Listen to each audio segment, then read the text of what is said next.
করব এখান থেকে, কারণ আমাদের সার্কিটটা পরীক্ষা করতে হবে, সমস্যা কি সেটা যাচাই করতে হবে। সো ভিউয়ার্স দেখেন, এখানে যেটা আর্থিং দিয়ে আছে, আর্থিংটি সোল্ডারিং থেকে বের হয়ে ভিতরে ঢুকে গেছে। আসসালামু আলাইকুম রহমতুল্লাহি ওয়া বারাকাতুহু। বিদেশি টর্চ লাইটের মধ্যে এত সমস্যা কেন হয়? বিদেশি টর্চ লাইটের মধ্যে এত ঝামেলা কেন হয়? এখন অনেকে বলে বিদেশি টর্চ লাইটের সাইজ যেগুলো নরমাল, যেগুলো এখানে প্লাস্টিকের চায়না টর্চ লাইট আছে, এগুলো অনেক ভালো, এরকম বলে অনেকে। কারণ বিদেশি টর্চ লাইটের সমস্যাটা ইদানিং বেশি দেখা যাচ্ছে। সো ভিউয়ার্স, বিদেশি টর্চ লাইটের একটা মূল কারণ, সেটা হচ্ছে বেশিরভাগ সময় ব্যাটারি 2 নাম্বার পরে এবং সার্কিট নরমাল হয়, এজন্য বিদেশি টর্চ লাইট ঘন ঘন রিপেয়ার করতে হয়। সো ভিউয়ার্স, এই টর্চ লাইটটি জ্বলতেছে না, আমি এখনো জানি না এই টর্চ লাইটের মধ্যে কি সমস্যা। সো ভিউয়ার্স, আপনারাও আমার সাথে আছেন, দেখি আমার টর্চ লাইটের সমস্যাটা কি। টর্চ লাইটের সমস্যা নির্ণয় করার জন্য টর্চ লাইট পুরোটা খুলে ফেলতে হবে। আমরা খুলে ফেলতেছি, ব্যাটারির সাইড, ম্যাগনেটের সাইড সব খুলে ফেলতেছি। এরপরে এখানে দেখা যাচ্ছে একটি জামনাট দিয়ে আছে, এই জামনাটটি খুলে ফেলবো। এখানে আরেকটি বড় সমস্যা, সেটা হচ্ছে এই জামনাট অনেক সময় এদিকে ঘোরালে লুজ হয়, আবার অনেক সময় এদিকে ঘোরালে লুজ হয়। এটা বোঝা বড় মুশকিল, এজন্য আমরা প্রথমে এইদিকে ঘুরিয়ে দেখব। দেখতেছি এদিকে ঘোরা যাচ্ছে না, টাইট হয়ে যাচ্ছে। এদিকে ঘুরিয়ে দেখব, দেখতেছি সাথে সাথে লুজ হয়েছে। দেখেন, তার মানে এক এক সময় এক এক টর্চ লাইটের মধ্যে এক এক সমস্যা, এক এক রকম চুরি, এজন্য এটা খেয়াল রাখতে হবে। সো ভিউয়ার্স, জামনাটটি খোলা শেষ। এখন আমরা এদিক থেকে আমাদের টর্চ লাইটের যেটা বডি আছে প্লাস্টিকের, এটা বের করে ফেলবো। সো ভিউয়ার্স দেখেন, বের হয়ে গেছে।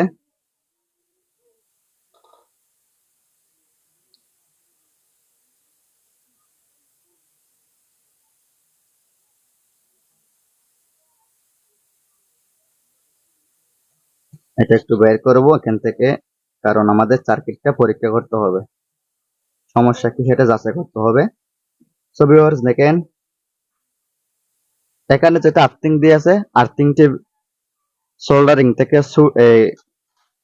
বের হয়ে ভিতরে ঢুকে গেছে। এটা কিন্তু এই সোজাসুজি থাকার কথা, এটা কিন্তু ভিতরে ঢুকে গেছে ভেঙে।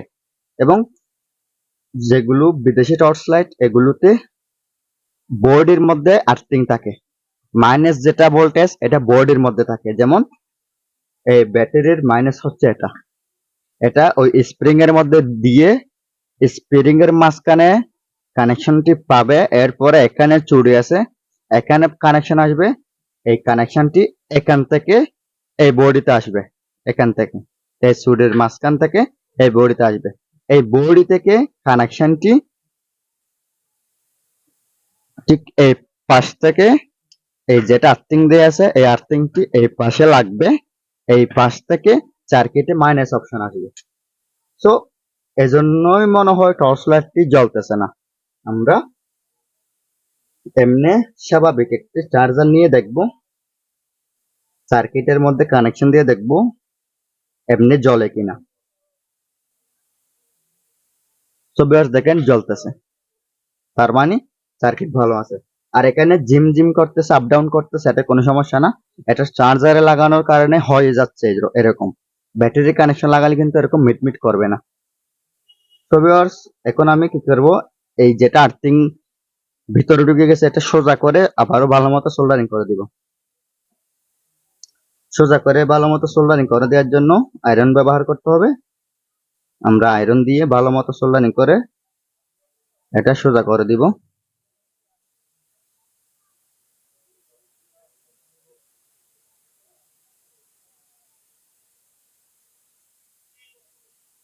দেখেন,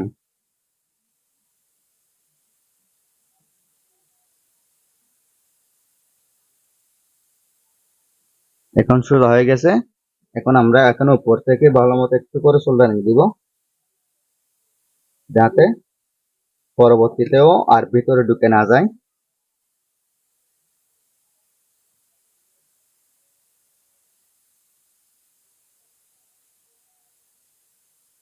সো ভিউয়ার্স দেখেন খুব সুন্দরভাবে সোজা করে আমার আর্থিং এর যেটা কানেক্টর আছে এটা লাগিয়ে ফেলছি।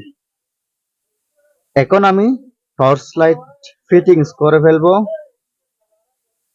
কারণ আমার এখানে যেটা সমস্যা ছিল এটা আমরা দেখতে পেয়েছি, এটার সাথে সাথে আমার অভিজ্ঞতা অনুযায়ী রিপেয়ার করে দিয়েছি।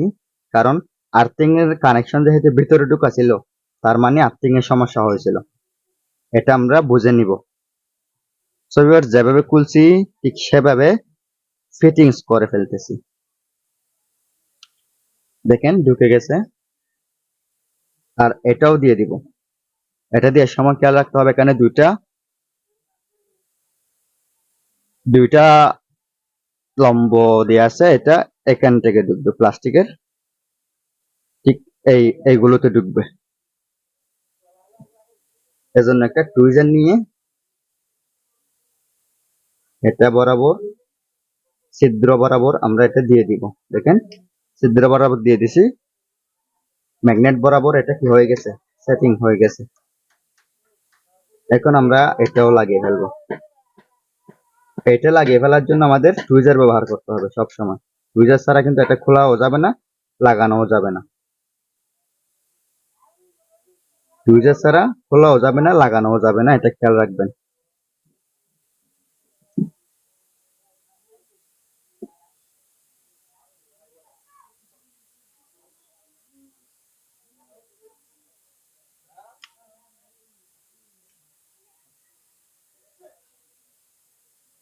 তো ভিউয়ার্স দেখেন জাম নাটটি লাগানো শেষ।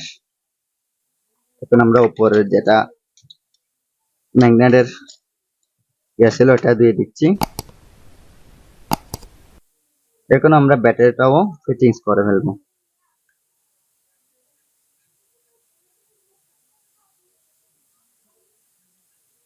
তো ভিউয়ার্স দেখেন জ্বলতে চায় আবার জ্বলে না। ব্যাটারিতে চার্জ আছে কিনা দেখি, যদি ব্যাটারিতে চার্জ না থাকে তাহলে একটু ব্যাটারিতে চার্জ করে নিতে হবে। দেখেন ব্যাটারিতে চার্জ কম, একদম নাই বললেই চলে, এজন্য আমরা ব্যাটারিতে একটু চার্জ করে নিব। এরপরে সঠিক মতো জ্বলবে আমাদের এই টর্চ লাইটটি। আর এখানে একটু আয়রন জমে গেছে মতো লাগতেছে, এগুলো একটু ঘষে দিব সিরিয়াস কাগজ দিয়ে। দেখেন আমি হালকা করে চার্জ করে নিচ্ছি, হালকা করে চার্জ করে নিব যাতে আপনাদেরকে আমি দেখাতে পারি টর্চ লাইট জ্বলতেছে কিনা সেটা দেখানোর জন্য হালকা করে আমি এখানে চার্জ করে নিচ্ছি।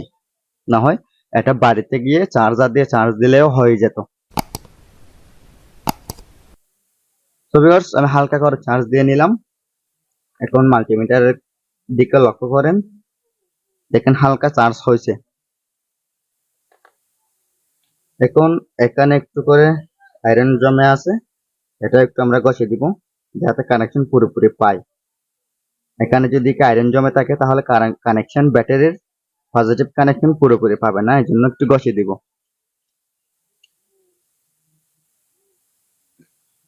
তো ভিউয়ার্স এখন আমি পুরোপুরি কাজটা সম্পন্ন করে আপনাদেরকে দেখাচ্ছি।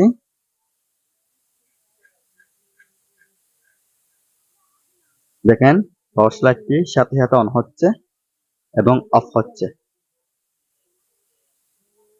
তার মানে আমার সমস্যাটা সলভ হয়ে গেছে। তো ভিউয়ার্স ভিডিওটি যদি ভালো লাগে লাইক কমেন্ট এন্ড শেয়ার করবেন, আমার চ্যানেলটি সাবস্ক্রাইব করে পাশে থাকা বেল বাটনটি অন করে দিবেন। পরবর্তী ভিডিও দেখার আমন্ত্রণ জানিয়ে আজকে এতটুকুর মধ্যে শেষ করলাম। আসসালামু আলাইকুম রহমতুল্লাহি ওয়া বারাকাতুহু। আল্লাহ হাফেজ।